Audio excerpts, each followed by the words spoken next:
bahwa atlet ini ada batasnya dan masa depannya waktu itu belum seperti sekarang. Atlet itu bisa hidupnya enak. Saya juga itu sadar betul bahwa saya antara atlet atau sekolah. Assalamualaikum warahmatullahi wabarakatuh. Selamat pagi, selamat siang, selamat sore, selamat malam, kapanpun lu nonton video ini. Kembali lagi di Ngobrolin Hidup bareng gue Ali. Dan hari ini kita bertamu, judulnya ya hari ini ya, bertamu ke rumah tamu kita. Ke rumah tamu kita di episode kali ini ada Pak Anies Songkar. Assalamualaikum Pak Anies, apa kabar? Waalaikumsalam, alhamdulillah sehat, sehat selalu. Alhamdulillah. Teman-teman, ini akan menjadi ngobrolan yang menarik juga. Kalau di episode yang lalu sama Cindy Audina, kalau lo belum nonton, cek juga nonton videonya. Kita bicara sama Cindy, pengalaman Cindy juga bagaimana dia menghadapi dua cancer sekaligus saat baru di usia 9 tahun. Nah, Pak Anies, pertama gue mau menyebutnya dia pengusaha yang sudah betul-betul mendalami dunia pertekstilan ya, sampai mungkin sekitar 40-an tahun lebih mungkin di dunia tekstil ya. Sekolah juga di tekstil. Sekolahnya pun tekstil, nanti kita akan tanya lebih jauh. Dan juga nggak hanya bicara soal mengenai perjalanan hidup dari sisi karir, tapi juga bagaimana Pak Anies ini, gue manggilnya Ami Anies, jadi biar santai aja. Nah, Ami Anies ini di umur 73 tahun waktu itu didiagnosa juga dengan kanker paru-paru stadium 4 ya, Ami Anies ya. Dan sekarang ya waktu itu divonis tinggal hidup tinggal 4 sampai 6 bulan. 6 bulan, betul. Tapi alhamdulillah sekarang usia 79 tahun. Alhamdulillah, insyaallah sehat selalu juga insyaallah. Alhamdulillah. Jadi kita juga akan bicara juga bagaimana Ami Anies merespon kondisi seperti itu. Jadi kalau minggu lalu Cindy di usia yang masih muda, nah sama Ami Anies di usia yang relatif lebih lanjut gitu kan. Tapi sebelum bicara soal itu, kita bicara perjalanan hidup agak kronologis sedikit. Okay. Sangat tertarik dan lama sekali menggeluti tekstil. Gitu. Betul. Bahkan tadi sekolahnya pun tekstil gitu. Betul. Dan apa yang buat Ami Anies memang ada ketertarikan sama tekstil atau gimana ceritanya? Begini, saya dilahirkan di keluarga yang memang menggeluti tekstil. Hidup orang tua saya dari pabrik tekstil. Tapi pabrik itu ya kita tahu sendiri mulai tahun 40 berapa sampai 50 berapa. Itu ya di bawah modern sama sekali ya. Masih semuanya dikerjakan dengan tangan. Tenun juga, bikin sarung juga pakai tenun, pakai tangan. Alat istilahnya ATBM, alat tenun bukan mesin. ATBM, alat tenun, BM bukan mesin. Bukan mesin. Yang semuanya tenaganya dari orang, tidak ada listrik, tidak ada power dari luar, tidak ada. Semuanya dikerjakan dengan handmade lah. Demikian juga batik. Ayah saya pertama memang dari batik, terus ke tenun, terus maju, berkembang menjadi besar sekali di Solo. Mungkin dulu waktu saya kecil termasuk salah satu pabrik yang terbesar di Solo. Wong Solo berarti. Ya. Nah, dari kecil saya berkenalan dengan tekstil. Saya mulai tertarik ya dari situ. Terus saya mempunyai cita-cita, saya ingin membesarkan pabrik ayah saya secara modern. Sebab saya sudah mulai bersinggungan dengan masyarakat modern ini, alat-alat tenun, mulai mesin tenun, mulai dengan mesin-mesin yang tua lah. Obat-obatan juga pewarnaan sudah mulai modern dan lain sebagainya. Jadi ini sekitar tahun berapa nih? Ini mungkin sekitar tahun 60-an berapa. 60-an berapa.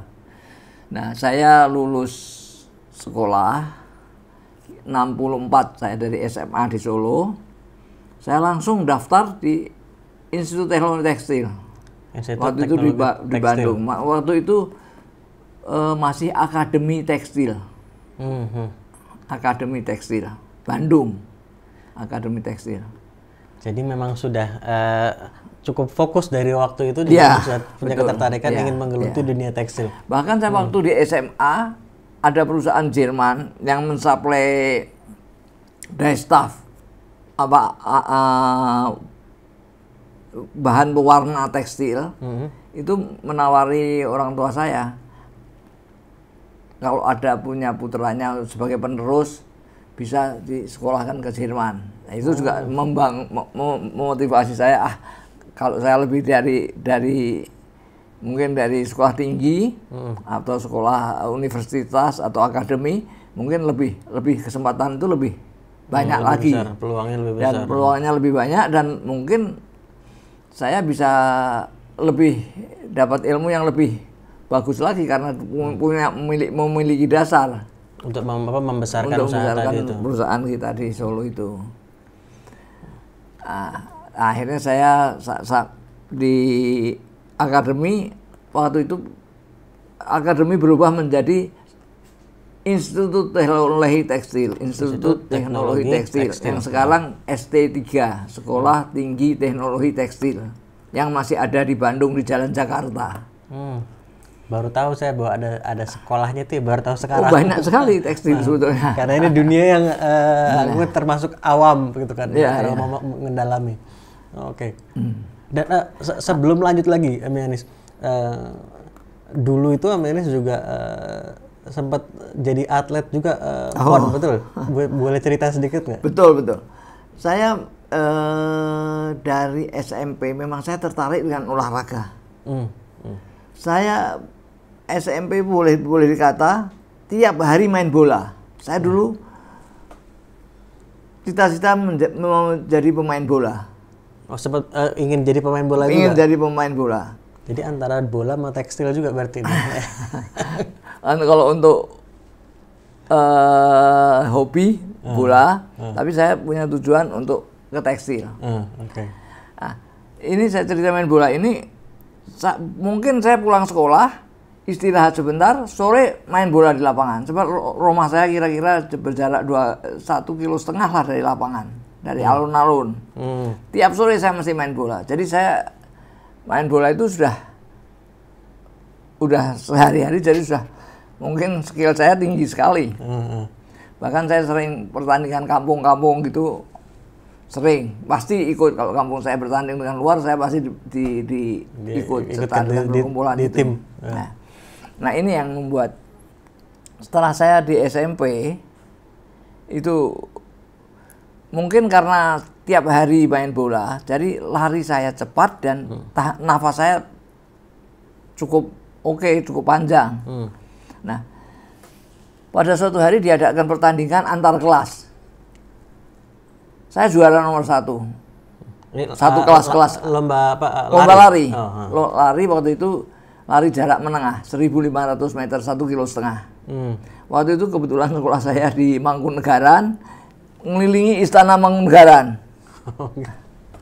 Itu 1.500 meter. 1.500 meter. Nah, dari situ guru olahraga saya yang kebetulan beliau punya klub atletik, melihat saya ini anak punya bakat. Langsung saya ditarik masuk klubnya dia, dilatih secara intensif. Nah, dari situ saya mulai lari dengan betul. Memang saya sudah olahraga itu sudah mendarah daging. Jadi alhamdulillah itu juga membuat efek tua ini saya sehat dan segalanya itu juga dari basic olahraga dari kecil itu. Nah, di situ saya ditemukan sebagai atlet. Saya itu di kelas 3 kelas 3 saya jadi juara di antar sekolah di seluruh Surakarta. Saya masuk tahun 61 saya masuk SMA. masuk SMA karena saya atlet, saya juga lebih mudah masuknya. Oh, kan jadi berpotensi untuk mengangkat nama sekolah juga gitu. Iya. Saya lebih mudah masuknya. Jadi saya langsung diterima dan saya di situ diambil langsung sebagai tim sekolah. Saya mulai dari kelas 1 sampai kelas 3 selalu juara. Nah, di kelas 2 karena saya masuk klub, saya diambil oleh Provinsi Jawa Tengah. Nah, di situ saya mulai training betulan, kadang-kadang dilatih secara intensif oleh pelatih-pelatih yang didatangkan, ada dari luar negeri. Saya pernah ikut juga dengan Bill Miller, juara dasar lomba dari Amerika, juara dunia. Dasar lomba nih? Dasar lomba itu pertandingan 10 nomor atletik antara lari 100 meter, 400, 1500, loncat tinggi, loncat jauh, lempar lembing, cakram dan lain sebagainya. 10 cabang 10 atletik. cabang atletik itu. Jadi dasar 10 dilombakan jadi satu. Jadi dia sebagai juara olimpiade tahun berapa saya lupa. Tapi dia pernah sebagai utusan dari Amerika yang keliling Asia untuk melatih termasuk Indonesia. Termasuk saya dilatih Bill Miller ini. Bill Miller. Nah, di situ saya jadi juara Jawa Tengah. Saya mewakili Jawa Tengah pada tahun 61 di PON Bandung. PON. Ya, saya waktu itu nggak dapat nomor, tapi saya kalau nggak salah saya dapat nomor 5 atau nomor 4 gitu lah. Nggak dapat medali. Nah, tapi saya sudah tercatat juga sering dipanggil ke Jakarta untuk latihan di Jakarta untuk SEA Games, untuk ini. Nah, biasanya orang kalau sudah itu kan sudah lebih serius menggeluti ini lari, sudah jadi atlet profesional. Gitu. Betul. Nah, sempat kepikir nggak Amianis untuk kayaknya mau jadi atlet profesional aja deh sebagai karir, bukan tekstil misalnya. Sempat kepikir begitu nggak? Sempat, betul. Jadi tapi saya berpikir bahwa atlet ini ada batasnya. Dan masa depannya waktu itu belum seperti sekarang. Atlet itu bisa hidupnya enak, bisa terus kesananya, bisa ada sesuatu yang bisa meneruskan kerjaan lah. Saya juga itu sadar betul bahwa saya antara atlet atau sekolah. Akhirnya saya belok, saya harus sekolah. Karena saya ingat pabrik, ingin memperbesar pabrik, ingin modernisasi pabrik orang tua saya. Walaupun saya setelah menjadi, boleh dikata ahli tekstil, setelah lulus dari universitas, saya nggak kerja justru di pabrik. Saya dulunya ingin mencari pengalaman di luar dulu sebelum masuk ke pabrik. Akhirnya keterusan malahan. Keterusan gimana nih? Jadi gini, saya masuk kebetulan ke perusahaan asing. Saya lepas dari sekolah, saya masuk perusahaan joint venture pemerintah Indonesia dengan Jepang. Itu pabrik joint venture pertama di Indonesia di bidang tekstil. Nomor 2, dulu pernah waktu zaman Belanda ada antara antara Inggris sama Indonesia.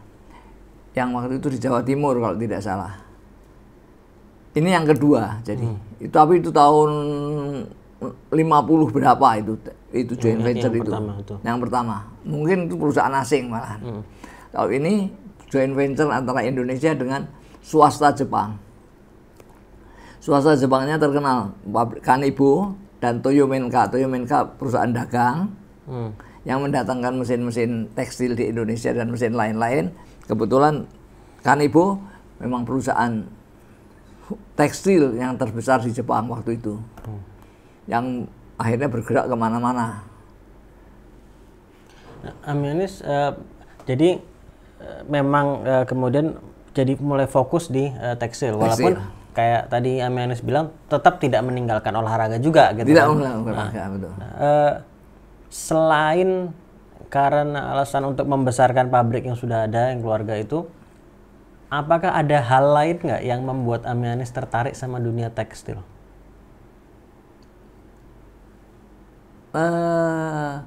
Ya pertama memang betul-betul ingin memperbesar untuk ini. Tetapi setelah saya masuk ke perusahaan Jepang ini, saya malah melihat lebih luas, lebih tertarik ke ilmu tekstilnya itu.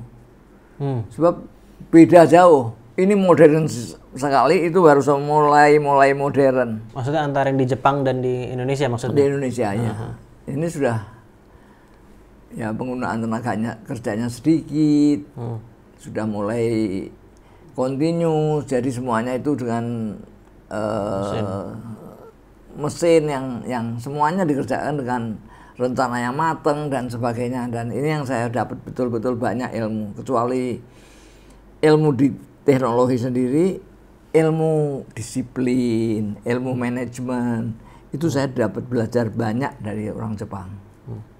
Apa ilmu disiplin yang menurut banyak sekali. Jadi mereka itu sangat menghargai waktu, menghargai kerja keras, menghargai kejujuran, menghargai antar hubungan kerja. Jadi saya itu sebagai waktu masuk sebagai junior section, jadi masih staff paling rendah. Tapi saya sudah memegang grup maintenance mesin. Itu kalau ada mesin yang mau di overhaul atau rusak perbaikan, biasanya saya diundang, diajak diskusi. Ini mesin saya begini, ini mau saya perbaiki. Itu di departemen lain, ini di departemen saya, departemen maintenance. Saya diundang, ini mesin saya ini rusak begini, apanya ininya begini, kerusakannya ini, saya nggak tahu apa ada spare partnya apa tidak ini dan lain-lainnya. Saya mau ini jalan setelah paling lambat sekian sudah harus jalan. Jadi kamu harus analisa secepatnya. Ini kita lihat kita ini. Dan anehnya kalau sudah selesai itu mesin kita perbaiki, kita lapor, udah Mister, sudah kita selesaikan sudah. Oke, kita coba jalankan. Jalan tanpa kain dulu, saya itu jalan pakai kain. Setelah selesai bisa jalan, mereka mengucapkan terima kasih yang luar biasa sama kita. Itu penghargaan. Jadi begitu tinggi. Setelah saya selesai memperbaiki mesinnya itu begitu tinggi, dia menghargai kerja keras kita, tepat waktu dan sebagainya. Dengan rasa hormat dia mengucapkan terima kasih. Walaupun dia itu manajer dari satu departemen, saya jauh di bawahnya dia, tapi dia dengan nunduk, terima kasih banyak Mr. Anis. Jadi saya sendiri di hati saya, wah saya harus lebih hati-hati kalau begini. Kalau memperbaiki waktunya dan lain sebagainya itu harus tepat, baik, sempurna, boleh juga mendekati sempurna lah. Jadi kita nggak bisa main-main di situ. Itulah ikatan begini ini yang saya betul-betul belajar dari mereka. Sangat menghargai jasa orang lain. Dan Ami Anis di situ sekitar kalau nggak salah 22 tahun. Betul. Ya. Saya mulai tahun 70 selesai sekolah. Saya langsung kerja di situ. Saya sebelumnya memang waktu mendaftar saya sempat keluar negeri ke Singapura, dagang dan lain sebagainya. Dan jadi kalau kembali ke yang tadi 22 tahun berarti kan bisa dibilang betul-betul membangun karir di perusahaan itu juga gitu ya. Ya. KTSM kalau saya nggak salah perusahaan. Ya betul. Kan Ibu. Apa tadi sih? Tomen Sandang Miles. Sintetik. Dan itu tekstil bentuk garmen gitu atau enggak? Dari bahan baku dari kapas dan polyester sampai jadi kain jadi. Jadi kita jual kainnya. Itu pertama kali kita memperkenalkan tetoron di Indonesia. Tetoron itu apa? Tetoron itu synthetic fiber ya, dari fiber sintetik, bukan kapas. Kapas itu kan asli murni dari tanaman. Ini buatan, fiber buatan yang dicampur, yang sifatnya sangat beda. Kalau ini lebih kaku, lebih ini tidak gampang lungset lusuh itu. Memberi kecerahan pada warna, lebih bright, lebih ini. Tadi selama 22 tahun itu Amianis berarti kan dari mengalami kerja sebagai staf, kemudian juga seiring naiknya karir di perusahaan itu, berarti kan juga mengalami bekerja juga ya, sebagai atasan juga. Betul. Buat semua yang nonton atau mendengarkan ini nih kan terlepas mungkin bidangnya nggak harus tekstil, tapi kita semua pernah bekerja sebagai staf, kita mungkin juga nanti seandainya kita akan menjadi atasan juga. Betul. Apa yang dari bisa Amianis mungkin pelajaran yang bisa dipetik atau hal-hal yang mungkin bisa bermanfaat yang bisa di-share, saran untuk mereka yang mungkin saat ini sedang bekerja sebagai staf sebaiknya bagaimana, atau sebagai atasan sebaiknya bagaimana juga? Ya, begini. Ini memang ada hal yang bagi saya untuk mencapai tujuan. Waktu saya masuk pertama kali sebagai asisten section chief, di situ ada Jepang, orang-orang Jepang di sana itu paling rendah section chief. Saya asistennya dia. Pertama masuk. Bawahan saya kepala regu itu biasanya dari STM. Terus atau dari tekstil Pekalongan, itu sekolah tinggi, sekolah menengah tekstil. Terus ini karyawan biasa SMA, SMP di situ. Saya waktu itu menjadi asisten section chief. Nah, itu suatu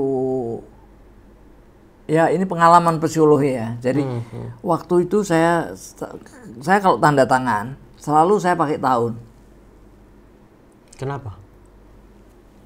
Kebiasaan saya kasih tahun 70, misalnya saya tanda tangan Ani Sungkar tahun 70. Terus saya bawahnya saya tulis Ani Sungkar Ani Sungkar, terus strip jabatan asisten section chief. Terus saya berpikir lagi. Saya sudah berpikir kapan saya bisa menduduki section chief. Saya tanda tangan lagi. Kalau itu 70 saya asisten section chief, saya tulis mungkin saya 73 sudah bisa section chief. Saya tulis 73 section chief. Jadi target. Terus saya tanda tangan lagi. Saya kira-kira bisa menjabat itu paling tinggi di departemen saya, manajer. Saya bisa manajer tahun berapa, atau staff atau asisten manajer. Saya tulis. Misalnya mungkin saya pikir 76. Ini tanda tangan di mana ini? Tanda tangan di kertas saja. Oh, pribadi. Pribadi. Tadi aku pikir tuh kayak di dokumen gitu loh. Oke. Di ini. Ani Sungkar, tanda tangan, strip Ani Sungkar. Itu misalnya tahun 76. Padahal ini tahun 70 saya waktu itu. 76 asisten manager engineering department. Jadi terus saya berpikir lagi, mungkin tahun 80 saya sudah bisa jadi manajer. Saya bikin tanda tangan lagi. Ani Sungkar tahun 81 ya. Manajer utility. Jadi itu target. Ada pertanyaan lagi, Amianis. Waktu dari mulai jadi asisten tadi itu dari pertama kali itu, kan kemudian membuat target untuk posisi yang lebih tinggi, kemudian membuat target lagi posisi yang lebih tinggi. Ini saya membayangkan di dunia usaha zaman sekarang, perkantoran zaman sekarang, banyak orang yang suka merasa atau atasan gitu ya, yang suka merasa nanti gimana nih kalau bawahan saya nanti ngambil jabatan saya gitu. Nah, jadi akhirnya malah atmosfernya jadi malah nggak bagus kadang-kadang gitu. Nah, kayak takut diambil jabatannya atau takut ditendang dan seterusnya. Abang Enis waktu itu meskipun punya target, kan kalau misalnya naik berarti kan akan mengambil jabatan orang yang di atas tadi. Ya, betul. Nah, itu bagus kalau orangnya naik juga, tapi kalau misalnya enggak, nah, itu bagaimana menjaga atasan hubungan? saya itu orang Jepang semua. Atasan saya itu kebetulan orang Jepang semua. Saya selalu membuat anak-anak buah saya bisa mengganti saya. Karena kalau saya diganti pasti saya naik.